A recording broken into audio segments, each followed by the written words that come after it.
Cette vidéo est sponsorisée par le Dieu du Mal. Bonjour tout le monde, comme vous venez de l'entendre, ce coin lecture est sponsorisé, donc voilà, Le Dieu du Mal, ce qui fait un dieu, de Sam Y. Howard. Il s'agit d'un roman de fantasy très sombre et auto-édité, dans lequel on suit l'histoire de Shin. Dans cet univers, il existe 4 dieux, et ces dieux règnent pendant 300 ans. Au terme de ces 3 siècles, ils doivent choisir un humain pour leur succéder. Et Shin a été pieux toute sa vie dans l'espoir d'être choisi en tant que nouveau dieu. Alors, vous vous en doutez, il n'est pas choisi, vous vous en doutez, il est un peu deg, vous vous en doutez peut-être un petit peu moins, il se fait aborder par un sinistre personnage qui prétend être un 5e dieu inconnu, l'éponyme Dieu du Mal. Et il annonce à Shin qu'il aimerait bien l'avoir comme successeur. Et tout le roman, c'est donc cette histoire, Shin qui se pose des questions, doit repenser toute sa vie, prendre conscience de quel est, si vous voulez, son véritable objectif. Est-ce qu'il faisait le bien pour devenir un dieu, ou est-ce qu'il veut devenir un dieu pour faire le bien ? La question est posée, et des réponses sont apportées dans ce livre, premier tome de la trilogie du Dieu du Mal de Sam Y. Howard. Et alors, petite particularité, ce roman n'est pas techniquement auto-édité. L'auteur a créé sa propre boîte d'édition, les éditions Lys, pour publier ses propres œuvres dans un premier temps, mais qui a vocation ensuite à terme, cette maison d'édition, à accepter les manuscrits, de préférence les livres à message, et relativement sombres. À l'heure où j'écris ces mots, le livre a 4,8 étoiles sur 5 sur Amazon, donc les retours sont excellents. Quant à savoir ce que moi j'en pense, et bien ça, ma foi, je vous donne rendez-vous la semaine prochaine pour en parler.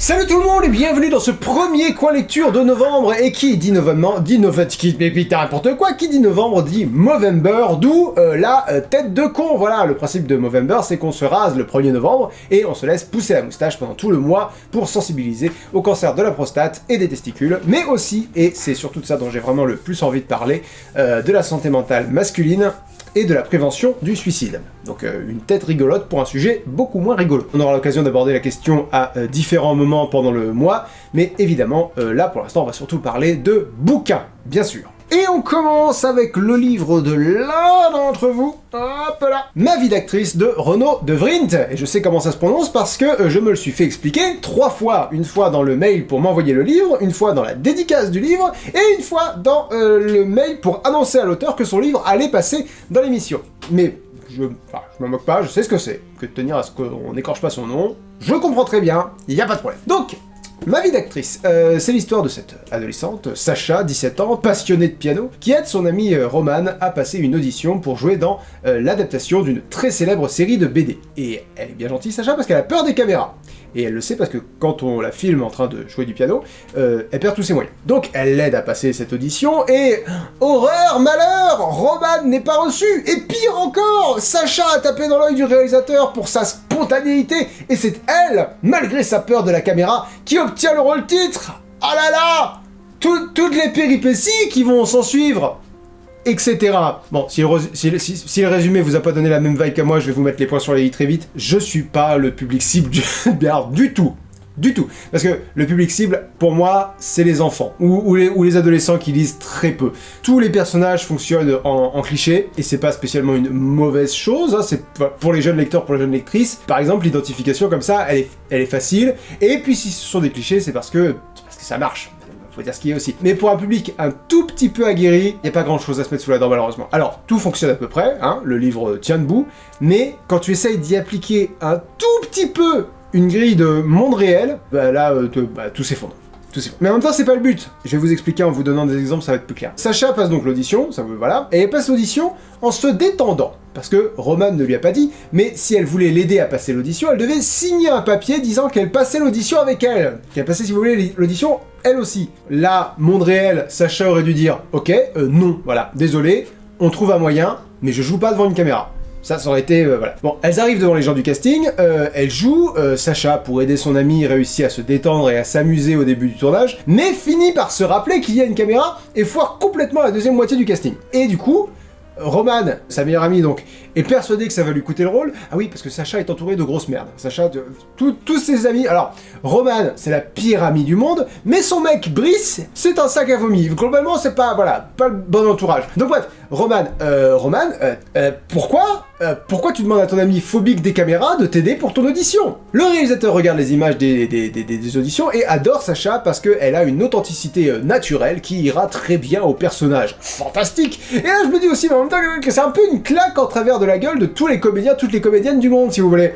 Autant, parfois, prendre quelqu'un pour un rôle parce que le rôle convient parfaitement, si vous voulez, à sa vie, ça je comprends, ça c'est quelque chose que je comprends. Joe Star par exemple dans Police c'est très bien, le sergent instructeur Hartman dans Full Metal Jacket, je comprends. Là, on parle d'une adolescente sans le moindre trait ou talent spécifique à part qu'elle sait jouer du piano et qu'elle a peur des caméras. C'est tout ce qu'on sait d'elle. Le réalisateur qui dit oui mais elle est authentique. Moi ça m'a gonflé. Ça m'a gonflé parce que je me suis dit, n'importe quelle bonne actrice peut jouer l'authenticité si tu lui demandes.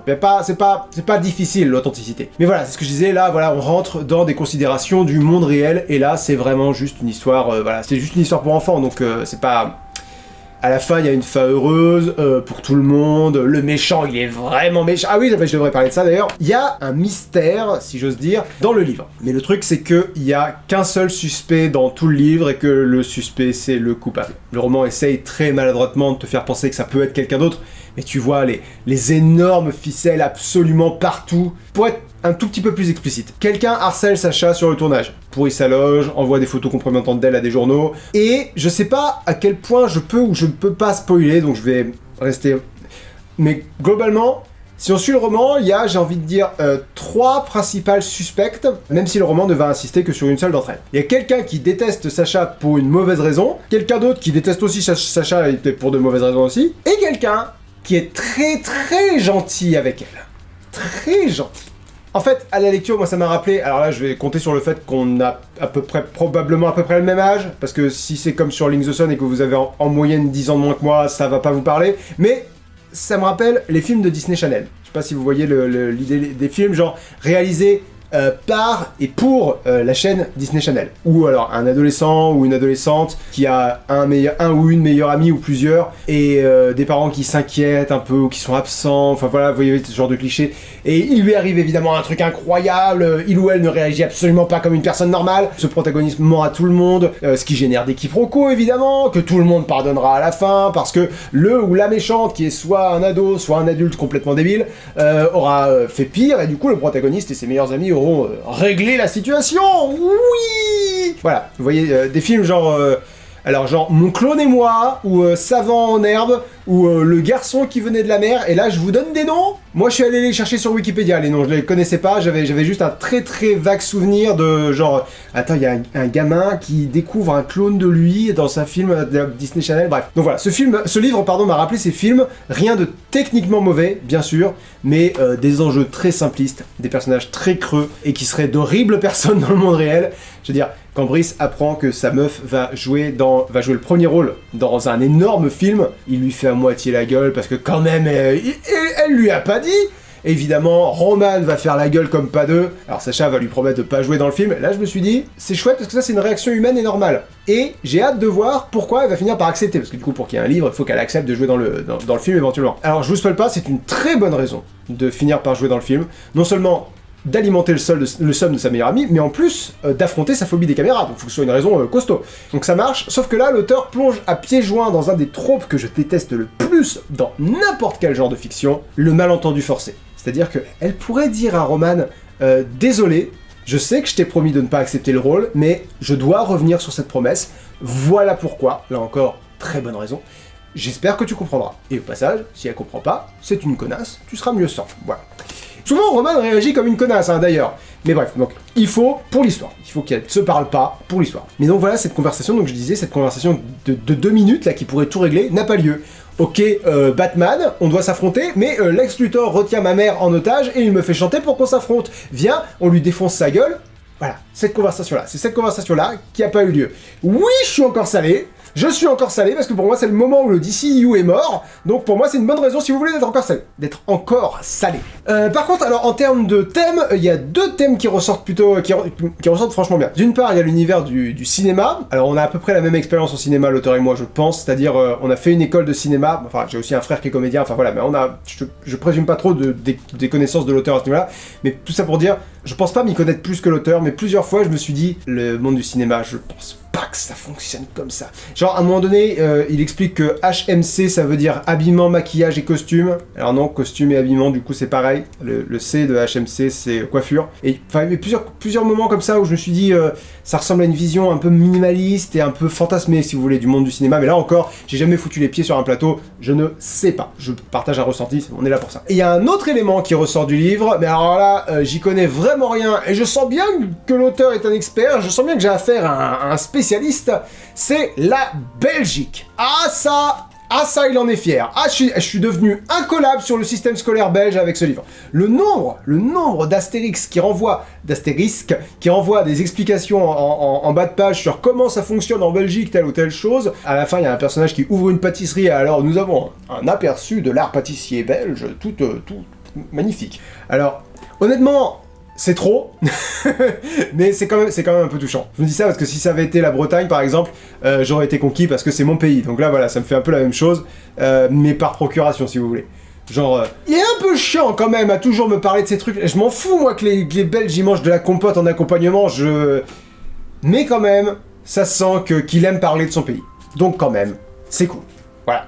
Quand même un point positif. En conclusion, donc, la lecture n'a pas été désagréable du tout, malgré tout ce que je peux dire, là, juste trop simpliste pour moi, trop superficiel, mais je sens bien que l'auteur a aimé écrire cette histoire, voilà.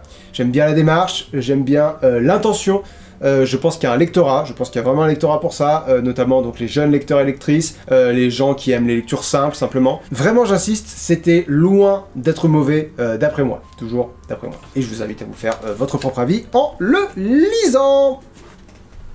Et là, nous partons sur un classique, El Classicu, le Horla et autres contes de Guy de Maupassant, une nouvelle très connue, et les autres, jamais entendu parler, mais là encore c'est en grande partie parce que je suis à moitié un culte. Et là ce qu'on va faire, c'est que je vais vous donner mon avis rapide sur chacune des nouvelles, comme ça permettra de se faire une idée un peu précise. Mais si je dois donner un avis global rapide sur ce recueil-là, qui est du coup ce recueil précis, bah, c'est franchement sympa. Les nouvelles sont très courtes, et je sais pas dans quelle mesure c'est une bonne idée de les lire toutes à la suite, parce qu'à un moment donné tu commences un peu à te dire qu'elles se ressemblent un peu toutes, mais elles sont toutes assez chouettes.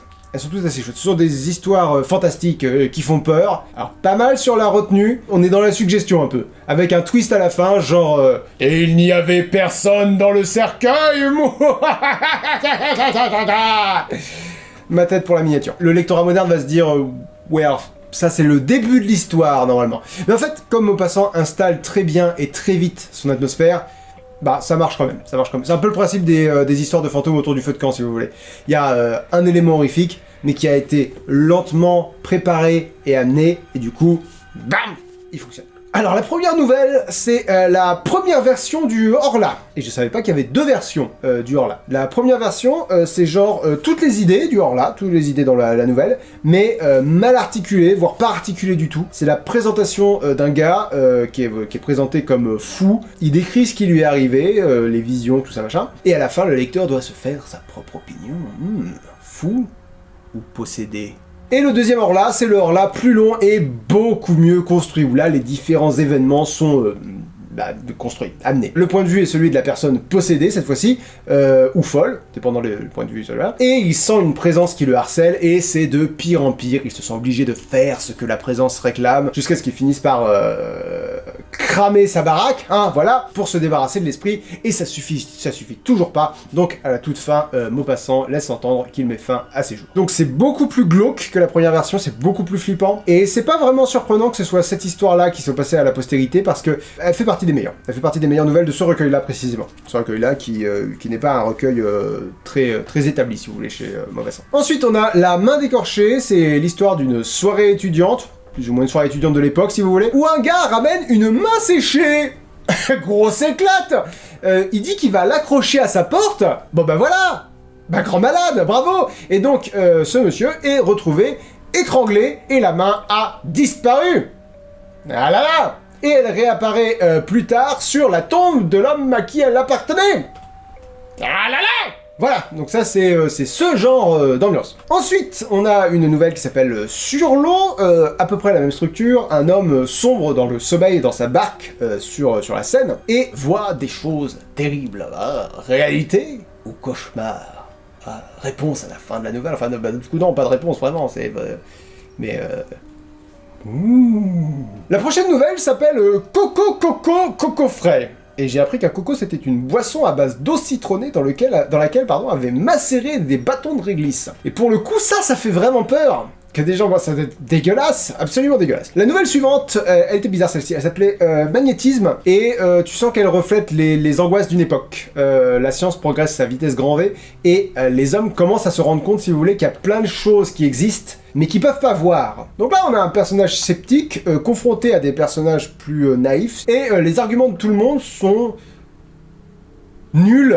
Genre côté sceptique, je connaissais cette meuf qui servait à rien. Ah oui, alors c'est sexiste. Ah, c'est voilà, qu'on soit bien clair à ce niveau-là. Voilà, je connaissais cette meuf qui servait à rien. Et ben un jour cette meuf, j'ai rêvé d'elle et depuis je suis amoureux. C'est bien la preuve que le magnétisme n'existe pas. Bah ok Francis. Ensuite on a une nouvelle qui s'appelle La Peur. Bah c'est une histoire qui fait peur. Ensuite on a La Peur 2. Pareil, alors celle-ci est super bizarre aussi. Elle se conclut sur mais vraiment le mal, c'est le choléra.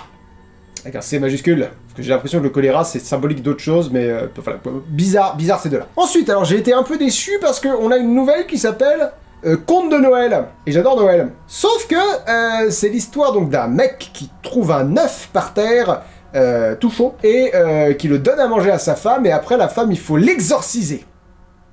C'est pas trop l'esprit de Noël, j'ai trouvé. La nouvelle suivante s'appelle Auprès d'un mort, c'est la nouvelle où Maupassant règle ses comptes avec Schopenhauer. Il est en mode le monde allait bien, et puis Schopenhauer a tué les rêves de l'humanité. Ok. Et à la fin, le gros ressort terrifique, c'est le dentier de Schopenhauer.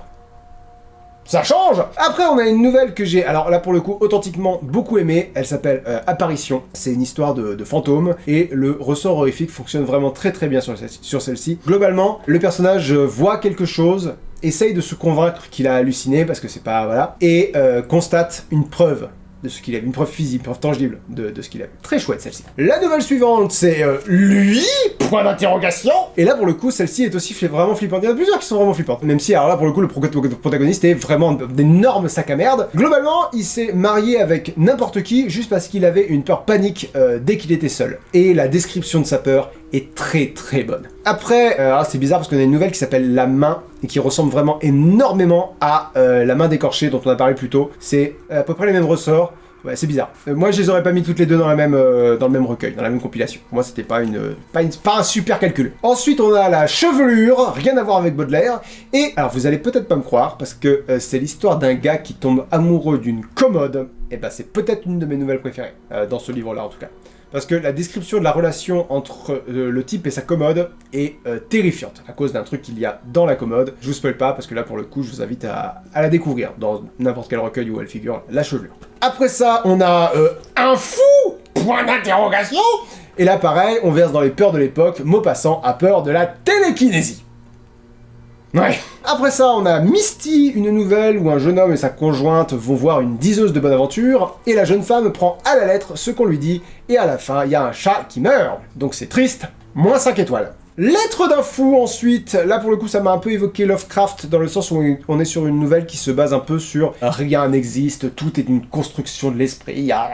Bref, ça fait partie de ces nouvelles où je me disais, là ça commence à se répéter pas mal. La nouvelle suivante, L'Auberge, m'a un peu évoqué Shining, dans le sens où ce sont deux personnages qui sont prisonniers dans un chalet dont ils doivent s'occuper pendant une tempête de neige, et l'un d'entre eux sort et ne revient pas. Et l'autre devient fou, tout simplement. Donc ouais, c'est pas mal flippant, du coup vous voyez bien le rapport avec Shining. Ensuite, on a une nouvelle qui s'appelle La Nuit, et franchement très bonne celle-là encore. Un homme aime sortir la nuit, sauf que un jour, une nuit plutôt, la nuit ne finit pas, et les gens ont disparu. Il erre seul, dans un Paris vide. Si vous me demandez à moi, c'est toujours moins flippant qu'un Paris peuplé, mais enfin, quand même, quand même. Celle d'après, celle-là, alors celle-là par contre c'est ma préférée, un peu devant le Horla. Elle s'appelle La Morte, et ça commence donc sur la mort de la maîtresse du protagoniste. Oui, alors parce que le protagonisme c'est toujours un mec, hein, ça de toute façon on est bien clair là-dessus. Et donc ce jeune homme décide de dormir dans le cimetière pour rester encore un peu à ses côtés. Donc tu vois, il y a toujours pire. Et là, les morts sortent de leur tombe et grattent les pierres tombales pour y écrire les pires vices des gens qui y sont enterrés. Genre leur vrai visage, quoi. C'est horrible, et j'adore. Bon, j'enchaîne un peu les dernières parce qu'il en reste quelques-unes. Le Noyer, elle est chouette, mais sans plus. Ensuite, on a L'Homme de Mars. Il faut vraiment pas que Maupassant essaye de faire de la SF parce que c'est pas son truc. Après, là encore, tu sens les angoisses de l'époque. La nouvelle suivante, L'Endormeuse. Alors celle-là, faut pas la faire lire à n'importe qui parce que ça parle de suicide et je suis pas vraiment sûr que ça mette en garde contre le suicide. Et je vous rappelle toujours, tête de con, poussez moustache, on est toujours dans Movember. Enfin voilà, si vous y pensez, ne restez pas seul et ne restez pas silencieux. Parlez-en avec quelqu'un de confiance. On évoquera plus ce sujet plus tard, la semaine prochaine notamment. Et enfin, la dernière nouvelle qui s'appelle Qui c'est ? Dans le sens qui savoir, pas qui est-ce. Et le grand méchant de celle-ci, c'est l'homme de Rouen. Ah, craignez, l'homme de Rouen, il va vous étouffer avec des mirlitons, j'en sais rien. Non, sérieusement, la dernière nouvelle est très chouette. Là encore, donc voilà, ouais, globalement, beaucoup de lectures chouettes. Le mot passant, chouette. Je pense que je vais vous en lire une en entier demain sur Twitch, sur la chaîne Twitch LinksTS, parce que c'est vraiment l'esprit, je pense. Il y a un gros côté histoire de fantômes au coin du feu. Et au coin du feu, c'est le nom de l'émission, on pas fait exprès. Et donc voilà, je pense découvrir d'autres nouvelles de Maupassant, parce que ça a été une très chouette découverte. Pour moi, chouette, si vous devez retenir un truc sur Maupassant, c'est chouette. Et voilà qui conclut ce premier Coin Lecture de novembre. On n'a pas parlé spécialement de santé mentale masculine cette semaine, on aura l'occasion d'aborder plus le sujet davantage la semaine prochaine quand on abordera donc Le Dieu du Mal, donc comme j'ai dit dans l'intégration de cette vidéo, de Sam Y. Howard, et également Comme un oiseau dans un bocal, la BD de Lou Luby. Elle est où ? Elle est où ? Elle est là, elle est en bas, elle est là, sur les HPI. D'ici là, je vous invite à vous renseigner sur Movember.com, passez nous voir demain après-midi sur Twitch, sur la chaîne LinksTS, on essaie de créer une occasion pour en parler de la santé mentale masculine, tout ça. Et sinon, comme toujours, un remerciement particulier à mes Plectrions de niveau 3 et plus, notamment bonjour Seixilia, RGZ, Morgan Kemer, Eva VDM, Tanguy, Salomé et Mist. Petite improvisation là de ma part. Je vous laisse avec la question de la semaine, toujours, quelle a été votre bonne surprise parmi les auteurs classiques, des auteurs dont vous vous étiez dit que ça vous parlerait jamais, et en fait, si, complètement. Je vous laisse me dire ça dans les commentaires. À demain en live sur Twitch pour ceux qui sont là demain sur Twitch, à la semaine prochaine pour tous les autres, bonne lecture à toutes et tous, ciao.